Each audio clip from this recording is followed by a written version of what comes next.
Nuevamente queremos llevarle información útil que le ayude a usted que tiene algún familiar o que padeció de COVID-19. Está con nosotros el doctor Carlos Lino, él es médico familiar e investigador en virología clínica. Para hablar, doctor, muy buenos días, un poco acerca de estas secuelas que quedan tras superar el COVID-19, sobre todo en los pulmones. Buenos días, gracias por la invitación a su prestigioso medio y a este programa. Hoy venimos a hablar acerca de la secuela que puede dejar la COVID-19 a nivel pulmonar y en otros sistemas. Por ejemplo, a nivel pulmonar, nosotros sabemos que ya con lo que hemos venido hablando, con la información para la salud que se ha venido brindando a la población, es que la enfermedad de la COVID-19 puede manifestarse de distintas formas, una forma leve, una forma moderada, una forma grave, que puede llevar hasta una forma crítica de la enfermedad donde el paciente requiere ventilación mecánica. Entonces nosotros insistimos en la prevención principalmente para evitar enfermarnos, ¿no? Como sabemos nosotros, que es el lavado de manos, el alcohol en gel y el uso de la mascarilla sanitaria.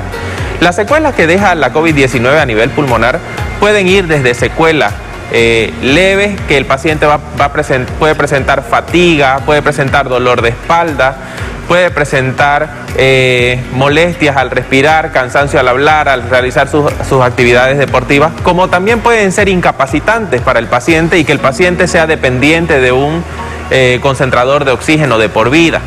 ¿Qué pasa? Durante la enfermedad de la COVID-19 nosotros tenemos que imaginarnos que se produce una fiesta en nuestro organismo, ya que la COVID-19, el virus como tal, afecta a todas las células de nuestro organismo, ya que el 70% de las células de nuestro organismo contiene los receptores a los cuales ataca el virus del SARS-CoV-2. Entonces produce una inflamación exagerada. Y esta inflamación exagerada produce un daño a nivel del tejido pulmonar, a nivel del tejido del riñón, a nivel del tejido cerebral. Entonces, a nivel del tejido pulmonar, una vez que se produce el daño, el organismo, como mecanismo de defensa, tiende a reparar esa inflamación. Y al reparar esa inflamación se produce lo que se llama fibrosis pulmonar. ¿De qué depende la gravedad de estas secuelas en los pulmones? Depende, primero, de la capacidad innata de reparación del organismo de la persona. Segundo, de la severidad de la enfermedad con la que afectó a la persona. Y tercero, es el nivel inmunitario que tenga la persona, o sea, sus niveles de defensa. Una persona con un organismo con un nivel de defensas competente, es decir, una persona que se alimenta bien, que tiene buen peso, que realiza ejercicio físico, tiene mejor pronóstico a la hora de desarrollar una secuela a nivel pulmonar. Exactamente, y estas secuelas pueden avanzar de los pulmones hacia otros órganos del cuerpo, riñones, hígado, cerebro, inclusive el corazón, doctor. Sí, hay reportes de casos. Como es una enfermedad nueva, todavía no tenemos una gran cantidad de estudios o una literatura definida sobre esto, y entonces tenemos estudios de reportes de casos que nos hablan acerca de miocarditis, o sea, una inflamación del músculo cardíaco durante o después de la enfermedad. Tenemos reportes de casos de meningoencefalitis por virus, ya que existen muchos virus que producen meningoencefalitis, o sea, inflamación del cerebro y las capas que protegen el cerebro, y se ha reportado en el caso durante el curso de la COVID-19. También la lesión renal aguda, es decir, pacientes que tienen una función renal conservada, pero durante la gravedad de la enfermedad hacen una insuficiencia renal. Y además también se está hablando acerca de una miositis.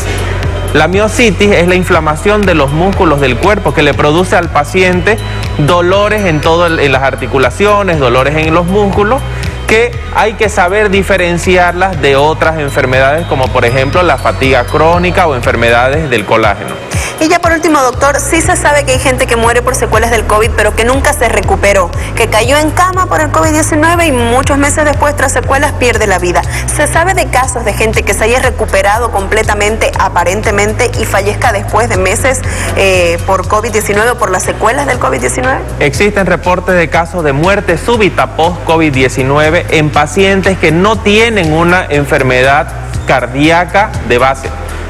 Es decir, un paciente que se recupera normalmente y a partir de las 3 semanas el paciente fallece y no se sabe cuál es la causa real del fallecimiento. Se habla en una parte de la teoría de la trombosis que produce, o sea, de la hipercoagulabilidad de la sangre, es decir, que la sangre forma coágulos a nivel de los miembros inferiores o a nivel pulmonar, y estos coágulos viajan al cerebro y producen una enfermedad cerebrovascular o la muerte súbita del paciente. Doctor, para cerrar, ¿cuál es la recomendación clínica si tenemos un COVID-19 que fue asintomático? ¿Es necesario un estudio detallado del pulmón? Siempre es bueno, posterior a la COVID-19, visitar a un neumólogo. Visitar a un neumólogo para realizar las pruebas funcionales respiratorias, ya que nosotros podemos cursar con una enfermedad de COVID-19 asintomática, mantener cierta fatiga, pero tenemos que saber qué porcentaje de la función respiratoria ha sido dañada por la enfermedad. Bien, gracias doctor Carlos Lino por estar aquí con nosotros en la revista. Tenemos mucho más información de los datos del tiempo.